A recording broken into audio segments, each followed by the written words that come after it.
Ayan, so ito continuation ng sharing ko ng napag-meetingan namin sa DRRM na pwede ding magamit. Share ko to sa inyo kasi pwede nyo itong magamit lalo ngayon na sunod-sunod yung mga disaster, yung earthquake sa Philippines. And yung kinatatakot natin na the big one na sana hindi mangyari. So, ayan, sa school. So, sa school tayo, so importante na kailangan meron tayong map ng school. And ayun nga yung importante yung mga drill na ginagawa natin. Kaya sana mga estudyante dyan, mga parents, remind your kids na seryosohin yung mga ginagawang drill. Kasi iba dyan, minsan mga nagtatawanan lang, yung parang wala lang, parang baliwala lang sa kanila. Pero sana seryosohin natin yung paggawa ng drill. So next time magkakaroon ulit kami ng drill, emergency drill. And yung pala emergency drill, nagtatapos pala siya doon sa family unification na nasusundo na ng mga parents yung mga anak nila from school. So doon pala siya nag-end. So kala ko na matatapos lang siya kapag lahat nakalabas na, hindi pala doon. So kailangan may family unification. And then what else? Yung of course yung napag-usapan din namin yung sa integrity ng building.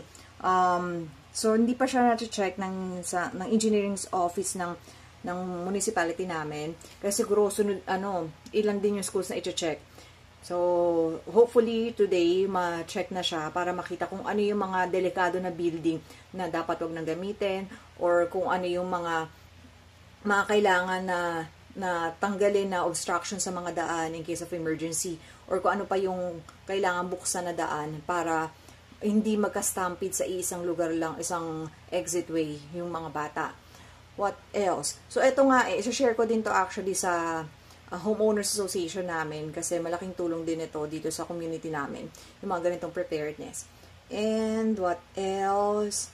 Ano pa ba natutunan ko? Yun, nasa yun sa about sa mga yun pa pala yun, sa mga nagkakasakit.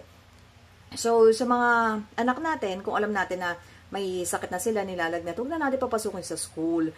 Oo, importante ang attendance sa school, pero kung may sakit na yung bata, huwag na natin papasukin kasi makakahawa lang sila sa mga klase nila di ba? So, kawawa naman yung mga hawa na kaklase nila. Kaya, as much as possible, pagpahingahin muna sa bahay and antayin na gumaling.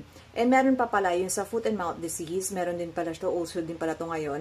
So, yun pala, after na ma-discharge sila sa hospital, meron pang, if I'm not mistaken, 2 weeks or 14 days na kailangan magstay lang sila sa bahay. Kasi makakahawa pa sila sa ganung period. Kaya huwag mo na papasukin ng mga bata.